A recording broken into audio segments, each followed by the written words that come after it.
My first look at the BMW i4, the all-electric 3 Series, well, rather a 4 Series Grand Coupe if you want to take it that way.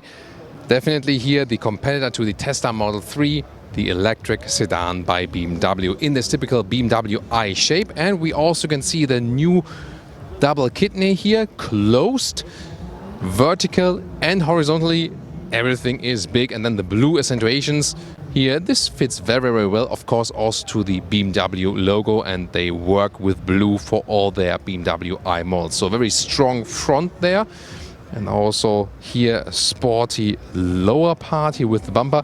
The headlamps here, LED or optional, also with the BMW laser light, once again with the blue accentuations. You can see it here. And of course this car works very, very well in white. And I remember my grandma had a BMW 3 Series in white and E30, and well, maybe this is how the future of BMW will continue then. There will be rear-wheel drive models and also an all-wheel drive model like an M50 model, so to speak. Soon more to the power figures. First of all, let's take a look at the side profile here, and I would say we move that sign here away so we can see more of the vehicle.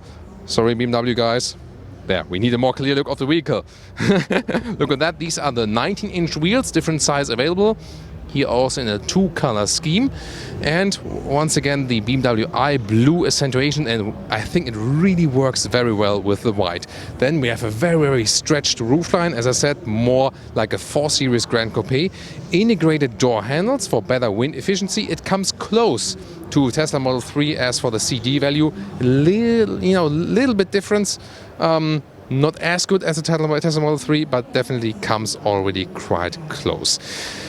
The electric range, yeah, it depends on the power output, but supposed to be some up to 600 kilometers or 500 kilometers for the more powerful M50 version. So we can expect some 300 miles plus, maybe even 370 miles then for the lower power versions in an optimum scale. We'll see, of course, soon with the driving test of this vehicle if this is true. So subscribe if you haven't done it so far. Autogefuel with Thomas. Towards the rear, we have here shoulder forming right there, and we'll soon also talk about the charging and so on. And the tail lamps already begin here kinda at the side and are really stretched all the way across the vehicle, and a very clean design in the rear as well, with the blue accentuation around the BMW logo. And if we take a little broader perspective, we can see in the lower part we have this kind of diffuser style, once again with the blue contrasting color, and even form follows function as well, because this is also to optimize the wind flow.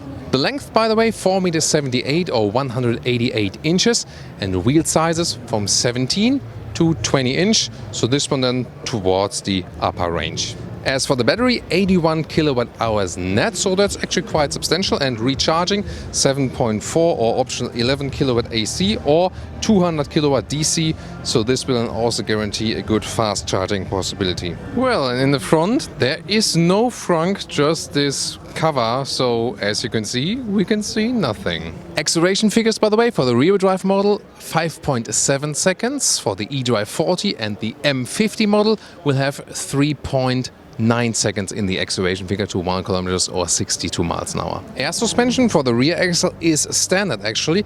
An option, you can also get an adaptive M suspension then, especially for the M50 model. It even has towing capacity like 1,600 kilograms or 3,500 pounds, so you can even put a trailer then behind this car that looks already kinda sporty. Even more interesting, what have they done with the interior? Well, since it's like a 4 Series Grand Coupe, you also have this fastback opening, and I really love that. It's also a great advantage if you compare it to the Tesla Model 3. And this is then 470 up to 1,290 liters in capacity. This is like just a small cover right there. And then you can lift this one up, have some more space here, the optional Harman Kardon sound system, that you get a real bass here. Why not? From the subwoofer, some more cubby space right here, 12-volt power supply, hangers, and we cannot fold the seats from here. We have to do that from trunk. But I mean, this is actually very good in length, not too high actually. But to me, the best advantage is definitely that you have this good access here due to the fastback opening. And hey, since we're here, why not test the child safety? Yeah, that's well done, Thomas proof. towards the interior, once again here, the integrated door handles, but you see here, they fold out to the upper button. This is very interesting, and it gives a better feedback than the Porsche ones that we know to do. Oh, door closing sound is not good at all here, but it also has frameless doors. You can see it right there. No dual insulation glass though, see, single glass. And we did have vehicles with frameless doors like the Volkswagen Arteon, which had a good door closing sound nevertheless. Soft touch materials at the inside of the doors. Ambient lighting right here. This really reminds us rather of the normal 3 Series, what we see at the inside of the doors, but really good materials definitely.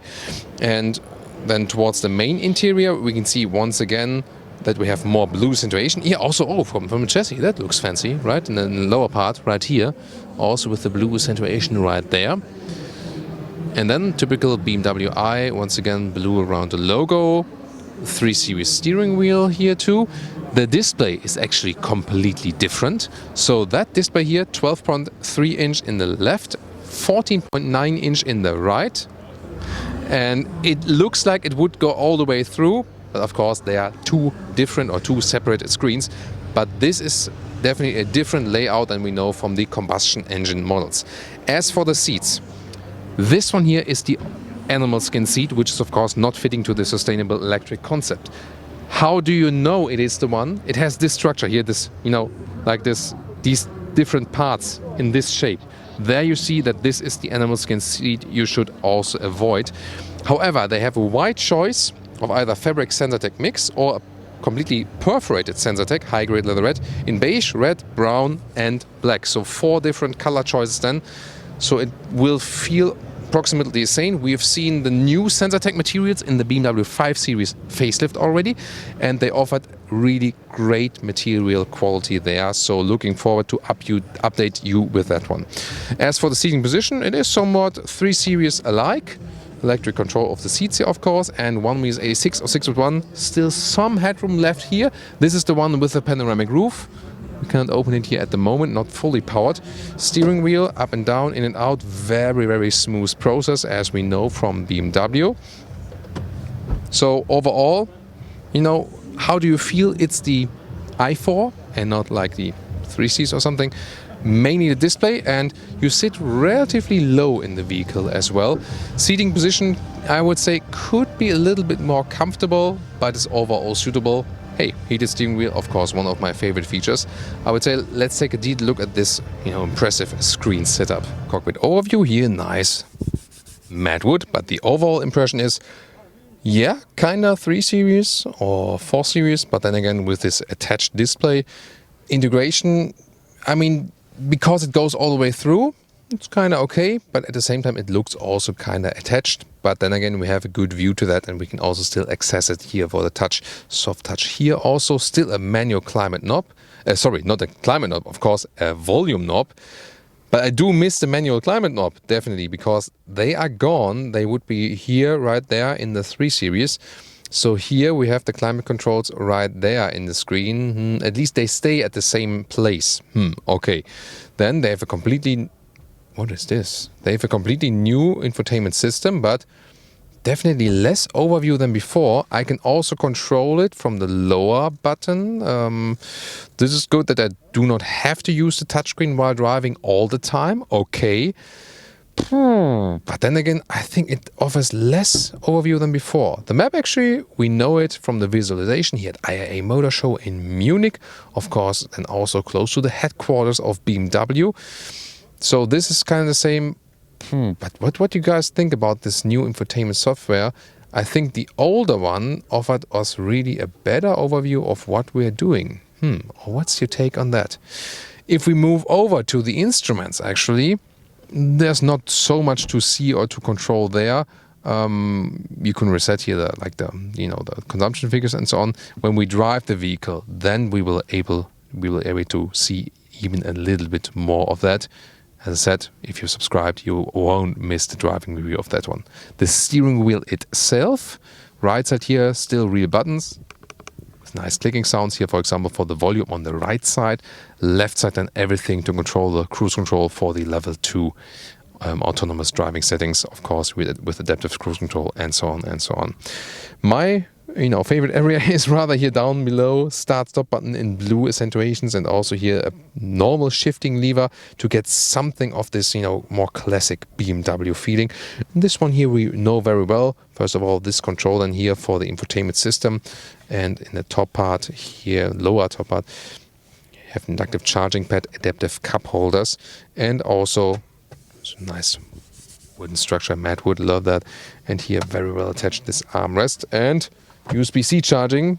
Can you take it, Conny? No. No, he can't? Yeah, here we have this USB-C charger. Now getting towards the rear, this will be very interesting, and I have set the seat to my driving position, and you see there's not much legroom left, so feel kind of cramped in here. Headroom wise, this is actually okay for tall adult.